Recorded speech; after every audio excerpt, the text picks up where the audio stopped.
FOMO. My name is Patrick J. McGinnis, and I'm a FOMO Sapiens.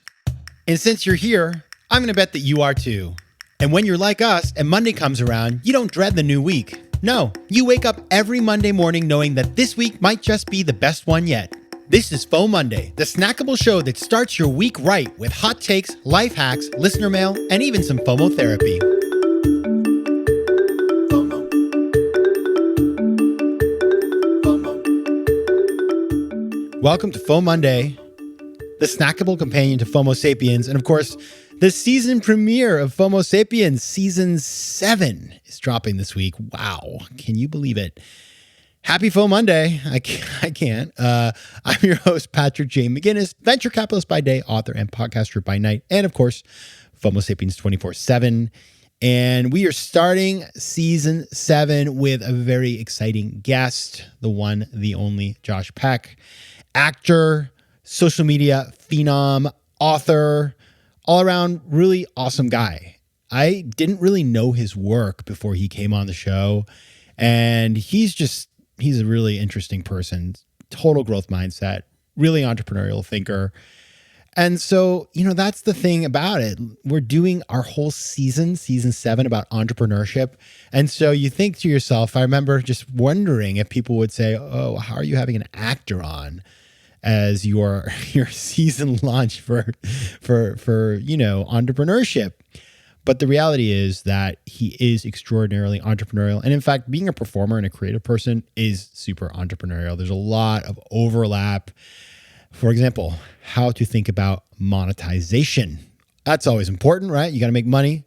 How to think about adapting. And Josh is a great example. He was really early to Vine. He's been really smart about using YouTube. So he's always been using new tools in order to have more control over how he monetizes.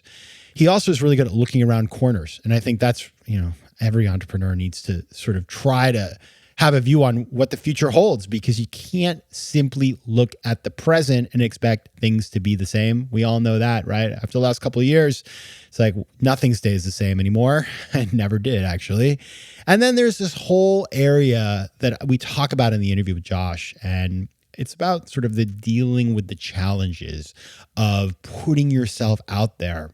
I'm talking self-defeat. I'm talking about doubt, failure, stress, trying to build mental fitness. So all of these topics, whether it's monetization and new media, new opportunities, looking around corners, all these things, we get into these in the interview, and I think you're going to really enjoy it. And he's just a good human being who has a lot to say about the world.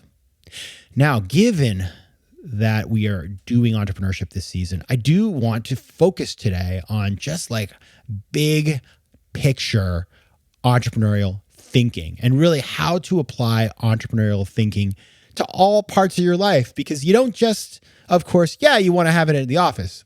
Of course you do, right? But you want to have it everywhere, because there are so many opportunities to bring entrepreneurial thinking into different aspects of your life in order to be more successful, more creative, just more interesting, to be a total FOMO sapiens, right? Somebody who doesn't just do the normal old thing. And so you need entrepreneurial thinking to do that. So that's what I want to talk about today. So let's get started. I got 6 major concepts for those people who want to bring entrepreneurial thinking into all aspects of their life. Number 1, figure out your unique selling proposition. That's your USP, right? So when you think about entrepreneurs building companies, they try to build companies that leverage their strengths, their talents as a business person, right? Same thing goes with your life as a whole. And this is a concept I actually got from my first literary agent, Mildred Ewan. And you might remember her husband, Gary, came on the show last season on a FOMOndays. And she kept on saying to me, Patrick, what's your USP? And I was like, well, I don't know what that is. Unique selling proposition. What is it about you that makes you special or different? What are you good at? That's really important to think about. And it's not easy, by the way. I remember thinking, I don't know. And then over time, I started to realize, well, I've been doing all these entrepreneurial projects, and that turned into the 10% entrepreneur. Or, oh, I invented the word FOMO. Well, it turned into all the other stuff, right? So there are certain things, but it's beyond just that. It's sort of like, what is your education? What is your network? What do you enjoy doing? What are you good at? There's a million things. And it's funny because I speak to audiences a lot about these kinds of things. And I've had really talented people come up to me and say, I don't know what I'm good at. And of course, it's easy for me. I'm sort of like, well, you're getting a PhD at Cambridge in physics. I think I have one thing you're good at, right? So it is important to think about your USP, and there's a million ways to do that. But one really good way to do that is to just really write a long bio of everything you've ever done and then try to see the patterns and ask people, what do you think my USP is? I'm going to tell you something. It's so much easier for other people to spot your USP sometimes than it is for you. And you need to have that. That's kind of the base level thing that you need to be able to start thinking about, like, okay, I want to be an entrepreneurial sort of person in all aspects of my life, while knowing what your strengths are and what your USP is. And it can be more than one thing, by the way. That's going to unlock a lot of doors. FOMO. All right, number 2. Figure out how you want to apply it. Now, what does that mean? What it means is you figured out, okay, you know what I'm really good at? I'm really good at communications. Well, how do you want to use that? Do you want to take that to the nonprofit world? Do you want to take it into side businesses? Do you want to take it into writing a book? So starting to think about, what is that first thing you're going to do? And by the way, it will not be the last, but finding that first thing you want to do, that's really helpful. So, it just depends on what your priorities are and what you need right then. But it could be that, you're really busy at work and you're just looking for a way to unplug. And so you want to take that skill and work on a nonprofit or volunteer at the school or something. But the great thing is, you will then start building expertise and experience that you can then plug into the next project and the next project and the next project, right? So I think it's always good to get a sense of kind of what you need right then, what your realistic time commitment is, how can you really spend your time, and you just don't want to get to a spot where you overcommit and then this thing that you kind of want to do that you're excited about, this entrepreneurial opportunity, starts to feel like a burden. You don't want that. So you want to think carefully about how you are going to channel. Number 3, always be trying something new. Okay. I'll give you an example from my own life. I'm learning about NFTs. Now, I got to be honest. I don't know. I don't know if this is the future. Okay. I really don't. It's messy, right? But I have been exploring in different ways, learning, talking to people, reading up on it, just trying to see, like, is this a place I want to spend time or not? It may be that the answer is no.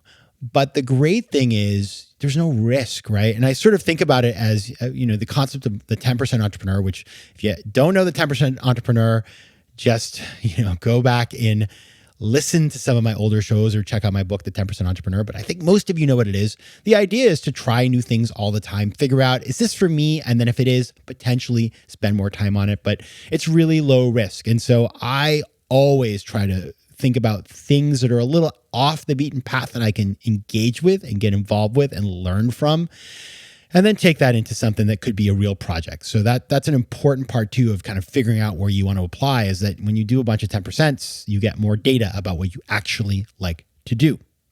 Number 4, constantly innovate your model. So one of the cool things about entrepreneurial thinking is that you never stay still. You recognize that what you are doing today, the context, the skills, the opportunities, it's all going to shift. And as a result, you constantly need to be refining the machine, right? And if you think about the lean startup, remember we had lean startup last season on the show, you sort of build a minimum viable product and then you test it out and you learn and then you refine that MVP, the minimum viable product.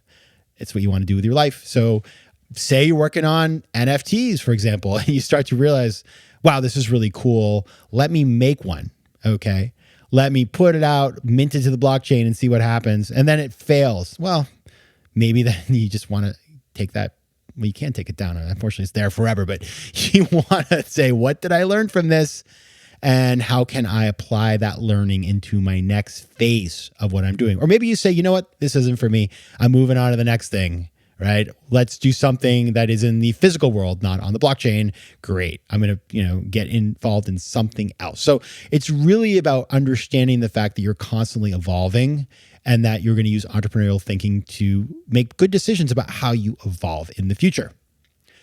Number 5, this was like, I just think this is the best one. So you got to know what is the metric you're trying to optimize, right? We talk about, and this goes back to lean startup too, this idea of vanity metrics. It's sort of like, well, our customer base grew by 3,000%. But if you only have 2 customers, that's not that many people, right? So that metric may not say a lot. And the same thing with the things that you're doing in your life when you're an entrepreneurial thinker. You know, it may be that money doesn't matter at this point. You're not looking to make money on this particular thing. Or it may be that you want to make a lot of money. And so if you are thinking about your goals, is this psychological happiness and wealth? Is it financial wealth? And then you start to think about the metrics that you can tie to those. You got to align them, because if you're trying to make money and you're spending all your time and you get a lot of PR say, but you don't make any money, maybe you enjoy that. Maybe you change your metric, but if not, you're going to be in a world of pain. And finally, last but not least, build your team. You need good people around you. Always. Doing it alone is super hard. And finding people who are also risk takers, and we talk about this later in the season in a great episode that'll come further on down the line with Lisa Skeet Tatum, your risk-taking squad. People like you who are builders, who want to do cool things. You find those people and you stick with them. It just makes it a lot easier. So, as a reminder, number 1, figure out what is your USP. Number 2, figure out how you want to apply it. Number 3, always be trying something new, like a 10%. 4, constantly innovate, keep going, innovating, going forward. Number 5, figure out the metrics. What do you care about? And number 6, build your team. All right, that is that. I will see you on Thursday for the premiere of season 7 of FOMO Sapiens with Josh Peck. Get ready. It's going to be a good one. And until then, take care of yourselves, FOMO Sapiens. FOMO. If you like today's show, please be sure to rate it and recommend it to your friends. And as always, you can find me on Instagram at Patrick J. McGinnis, on Twitter at PJ McGinnis, and on the web at FOMOsapiens.com or PatrickMcGinnis.com, where you can get all kinds of free resources to live a more decisive and entrepreneurial life. FOMO. Want more FOMO Sapiens and FOMOnday? Head over to FOMOsapiens.com, where you can listen to past episodes, learn more about the show, and find out how to advertise. You can also connect with me on Instagram at Patrick J. McGinnis and on Twitter at PJ McGinnis.